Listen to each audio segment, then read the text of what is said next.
On this property, we have a lot of problems. We have weeds growing everywhere in the pathways and the garden beds. It is such a problem. And during the winter, when it rains, we'll get so much rain at once that it just is running off the ground in sheets, not even soaking in. During the summer, in a Mediterranean climate like we have here, it gets so hot that we don't get any rain for usually at least 6 months, sometimes even more. And then the ground becomes hard like concrete.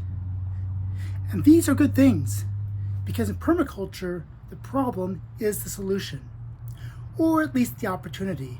And that's what I'm going to share with you today in this video.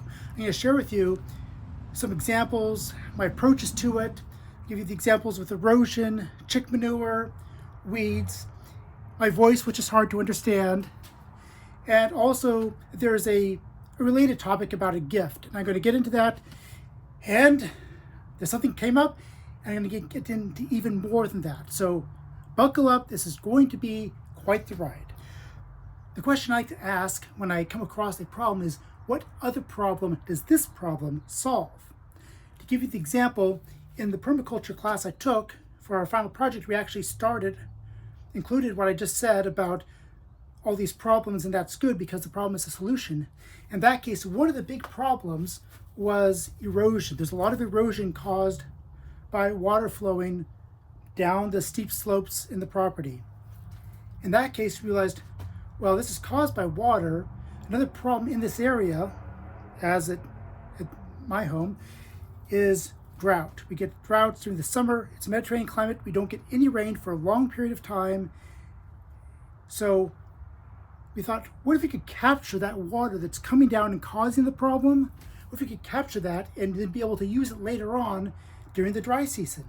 So that was actually part of the solution that we used, is we found a way to find tanks that could serve as a place to store the water, and also be able to would also serve as a retaining wall to hold up some of the steeper part of the hill, and then be able to use it in the dry season. So there's some stacking in there, which is also a permaculture concept, but being able to find how the problem can be the solution was very important.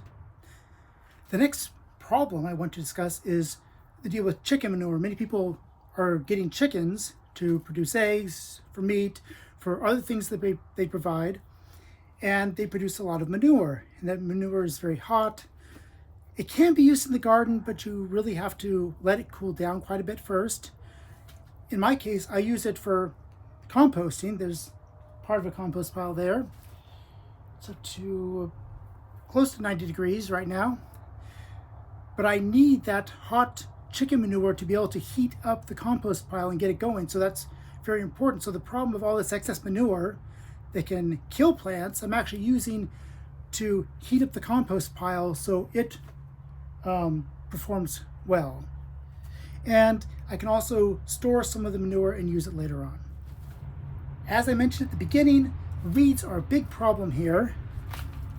We have them all over the place. But before I get into the problem that they are and how their solution, I want to define what I'm talking about when I talk about weeds. Some people define weeds as anything that isn't where you want it to be. And in that sense, I have pulled redwood tree saplings out of my flower pots in a previous home because they were like weeds, but I'm not talking about that. Just because I didn't want it there does not make it a weed. I'm talking about plants that grow up very quickly, produce seeds, scatter them all over the place, and then die. That's what weeds do. There are these plants that grow quickly, produce seeds, and that's it. That's all they're there for. And that's actually not such a bad thing, because it tells you a lot of things. First of all, have you ever noticed where weeds grow? They will grow almost everywhere, but they grow especially well in bad soil, poor soil that's not been taken care of. One time I made the mistake of tilling the soil to get rid of the weeds, and it brought up all these fresh weed seeds to the surface, and they grew like crazy there because disturbing the soil is what made them grow. So weeds will grow where almost nothing else will, and that's actually very important. what happens is that you have bare soil, which does nothing. Then weeds show up. Sorry, it's a bit hot today. Then weeds grow up, and they don't do much for the soil, but they do a little bit, and they start the process. And once weeds become established, other plants that live a little bit longer, have a little more investment in the soil, they'll start growing. And as they grow, you get shrubs, you get perennials, you start getting trees, and you get forests. So this is part of a succession of plants that grow. The weeds are the start of that. Without the weeds, you don't get the rest that comes after it. So it's very important where land has been damaged, weeds are extremely important to help begin the restoration process. So what problems do they solve? Well, for me, I use some of them, I'm careful with what I use, to feed the rabbits, and actually the chickens too. It's free food for me, I just have to go out and grab it. It also, like I said, it doesn't do much for the soil, but it does some, and it's better than nothing. It's better than bare earth for the soil. It keeps the little bit of life in the soil, and that's good. So I like that when I have weeds, it means something is going on there. They don't do a lot to retain water. You'll notice most weeds tend to be very spindly, tall. They don't cover the soil very well, but they do a little bit, and that's going to help retain a little bit of water, better than just bare earth. Sometimes the weeds can tell you what is wrong with the soil. Some weeds grow only where it's very acidic. Some weeds prefer it where it's compacted.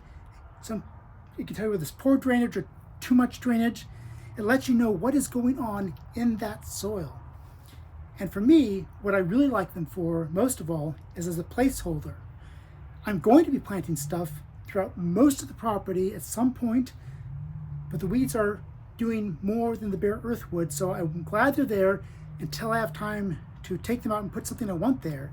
And as the soil develops and becomes better suited for plants that have a long-term interest in the soil, perennials, shrubs, trees, then the soil becomes less hospitable to the weeds, and they'll just go dormant. If there's some disturbance, the weeds come back and they're thriving. So it's actually a very useful process. But now let's move on to the elephant in the room.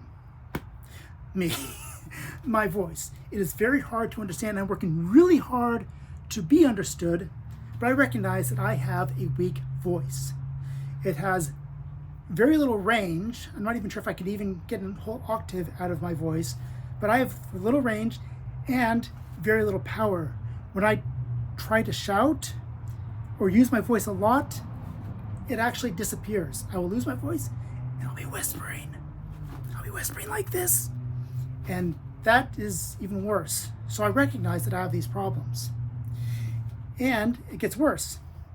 When I'm nervous, or like I said, I've been talking a lot, it gets more subdued, more monotone. So even though I'm trying to get a lot of information and feeling into what I'm saying, it's hard for me to get it through.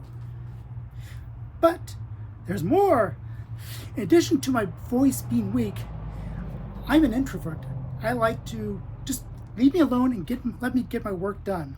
So being in front of people and sharing what I've learned, to me, that's my idea of a nightmare. I don't want to do that. I don't enjoy it. I'll tell you why I do it in a moment. But afterwards, like today when I'm doing this, the rest of the day I'm going to be drained. So that's the problem. How is there any advantage to that? Well, there are so many people that will get out and want attention, look at me, make videos about absolutely nothing just so that people will look at them. I don't want that. I don't want people to pay attention to me. Just leave me alone, let me do my work. But if I'm going to choose to let people hear my poor voice and how bad it is, and I'm still willing to get up and say something where people can hear it, it must be something that's very important to me. It doesn't mean I'm right, but it means it's important enough to motivate me to risk the humiliation and mockery And these days, especially with social media, being made fun of and picked on, it must be something very important for me to risk all that when I don't even like it in the first place. So I could be wrong, but I'm definitely motivated. But what if what you're looking at, well, there's the problem. I can't quite see how how it produces a solution. It might just be an opportunity. We had one instance in our home where we had someone staying with us. We have a number of people staying with us, and one of them came down with COVID. And we thought, oh no, we have failed. We let COVID into the home. And, it wasn't really our fault. It wasn't the person's fault that they got it. But at first, we felt like we failed. And then, after thinking about it for a little bit, we realized this is actually an opportunity. This is an opportunity for us to show what kind of people we are. And so we were able to help that person to get through it and cope. We cooked for them, and we were able to use that as an opportunity to prove who we are and what we want to do when a problem like that comes up. So that's another way to look at the problem as an opportunity to do something. And for this almost final point, I'd like to point out something that's related but not quite the same, and that's that in every challenge there is a gift. And I have not always appreciated this, but I learned that how I look at things, how I perceive them, changes them. There was one time when I was doing lots of volunteer work on the weekends, and in fact, my job was basically to fund me to be able to do volunteer work. And then I started having to work overtime on the weekends, on Saturdays. And I remember one particular Saturday early on in this, and I decided, you know what? If I have to be here, I'm going to enjoy it whether I like it or not. And the weirdest thing happened. It worked. I was actually able to enjoy it just by changing the way I looked at it. And now here's the really tragic and sad part, is that for the next 20 years or so, I failed to do this. When things came up that I didn't like, or especially working when I didn't want to, I failed this thing that I already figured out. So I'm hoping that you'll be able to take this and make use of it more than I did. And I'm going to give you some more examples of this. When I was young, there was a flood in the town where I lived in. We lost power, we lost the food in the refrigerator and freezer. We didn't actually have our house flooded, but the area suffered a lot. Then a number of years later, there was a major earthquake. Again, we lose power. There's lots of suffering. Lots of things went wrong. And then I couldn't get to work one year because of a fire. And we got evacuated here because of a fire the next year. All these things, that there were hardships involved with it, but didn't mean that when the pandemic came, it was relatively easy. Now, I don't mean to minimize it. We know someone who died from it. There are many people who suffered greatly from it, and I'm not trying to minimize that at all, but it didn't mean that because I'd suffered these other things previously, when it got to the pandemic, I was able to not be as overwhelmed by it as many people were. I was able to take the lessons I learned and apply it. I also want to talk about another gift I've had, and that is bad employers. I've learned things not to do, which I'm going to get to in a little bit, and I've also learned things that I will no longer accept as an employee. In reality, problems are not the problem. The only people with no problems are those in graveyards. They're no longer suffering from anything. But when we do come across problems, that's something that we're going to experience in life. So when we have problems, it means, for one, we're alive. We can also ask, what other problem does this problem solve? Or what is the opportunity? What is the gift? Sometimes you'll find many gifts, and I'll get to that. You might not see it right away, but keep searching for it and make problems work for you. But Tim, is this really just one of those positive thinking things where you pretend everything's good and it is? No. I really don't like it when people say, just think positive. It's like, I don't want weeds, so there's no weeds, there's no weeds, there's no weeds. But they're still there because thinking positive doesn't solve the problem. But I found that looking for the solution, the opportunity, or the gift does help a lot. So I had just finished, I'd gone through this outline that the things I just said, and I was ready to make this video the next day, and something happened. I mangled my hand. I've got lacerations on 3 fingers, 2 fractures, and 1 finger was amputated. It's back on. We'll have to see what happens with it. But throughout this, all this pain that I've gone through, I was keeping the same sort of positive attitude, looking for what is the solution to this. When I got to the hospital, shortly after I got there, I was thinking, how can I use this? Where is the gift? Some of this I'm not going to know until I find out exactly what I have left in the use of my right hand, and I'm right-handed. I have to find out what I have, and then what can I do? But I was thinking, this would be a good example for that video I wanted to make. So here you're getting this, but there's more. In this process of dealing with a severely injured hand, a mangled hand, I have found other gifts. Like I talked about before, about employers that didn't do things very well and things I didn't want to do. I found that I had some of those practices. And now I can make the correction so I don't do that. So some of the very things that I thought were such terrible practices that employers had, I've been doing them, and I need to fix that. And now this helped me to recognize that, and there'll be videos about that later on too. I've also had trouble because since I said I'm right-handed, I have trouble with everyday activities. However, as with the floods and fires and earthquakes, previous experiences have helped me. This is not the first injury to my right hand. It's by far the most severe injury I've ever had. But I've had minor injuries where I was not able to use my right hand very well. And in those cases, I learned to brush my teeth, for example, with my left hand. In fact, my normal routine is to brush half my mouth with each hand so that I keep in practice just in case something comes up. And it did. So I've used those past experiences, again, to make the current problem easier. One of the challenges I'm going to have is I like to play guitar. I'm not good. In fact, I'm really bad at it. I can only tolerate how bad I am because I know what I'm trying to play. There's no garage band in the world that would want me, so I'm going to have to figure out what I'm going to be able to do. Maybe I'll have to strap a pick to my wrist or something. I don't know. But it did make me think of some musical examples that I wanted to share as well. And the first is Ringo Starr. He's not the flashiest drummer, but he is very good at coming up with drum patterns that are unique and really fit the song.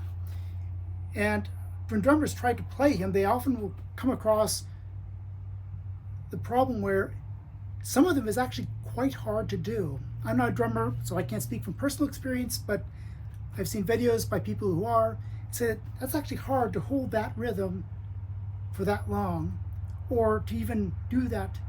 And one of the reasons that his drumming is so unique, even if it doesn't seem very flashy, is that he's a left-handed drummer on a right-handed drum kit. So when he has to try to get from here to there, and he has to get the timing right, he has to think, okay, what am I going to do? How am I going to get the movements? And that causes his drumming to be a little bit different than most people's. But for a more dramatic example, there was a young guitar player who wanted to create the sounds that he'd heard his guitar heroes playing, but he didn't have money to buy effects pedals for the guitar. I thought, well, I can't do that. What else can I do? How can I play the guitar and get those same sort of sounds? So he started getting very creative in how he played guitar, and that person was Eddie Van Halen. He came up with such amazing ways of playing, they had to change how they wrote music to accommodate what he was doing. And he didn't use effects pedals because he didn't need them. He needed a good amp and all the skills that he had developed. And I have one last example that I want to give because I referred to it a number of times in the hospital going through this. and that is the drummer for Def Leppard, Rick Allen. He was in a car crash. He lost, I don't remember which arm, he lost one of his arms. They were able to put it back on, but it didn't take, and they had to remove it again. You can imagine if a limb comes off and they put it back, that's a trauma there. But then to end up losing it a second time, that would be really difficult to deal with. But the people in the band stuck with him, and eventually he got out and he got a custom drum kit that's at least partly electronic, and he would use his feet to do some of the things his arm would do. And he went on to record the next album with Def Leppard, Hysteria, which became their biggest album and is one of my favorite albums of all time, but just amazing. Even though he's missing an arm. So I don't know what I'm gonna get out of this, but I want to use that as an example to come back from it. And I do have one more little story to tell that isn't actually related to anything I've talked about, but since I'm talking about music, I just couldn't pass up the opportunity. I'm in the hospital. I'm in one of the ICU rooms. You moved me to one that for less severe injuries because I'd been doing fine. So they're wheeling me out in the hospital bed. I thought, I can't pass up this opportunity. So I played On the Run on my phone by Pink Floyd. And if you know the visuals they use in concert, you'll see how it's appropriate. I know it isn't that important, but I just thought it was funny, and if you appreciate that, maybe you would enjoy that, hearing that. So now for the actual conclusion. These changes that I've made to looking for the solution, the opportunity, the gift, this has not been something that happened overnight. If this had happened to me 10 years ago, I would have been devastated by it and lost. But I've made small changes over time, and they became habits of the way I think. And that allowed me to transform to the point where I'm suffering a lot from this, but I'm finding a way out. There's going to be some sort of advantage I can find from this. So when you experience challenges and problems in life, seek the gift in the challenge. When there's a problem, look for the solution in the problem. What other problem does this problem solve? And what is the opportunity? Seeking these things makes life easier, and I hope that you're able to find the benefit from it the same as I have. Thank you.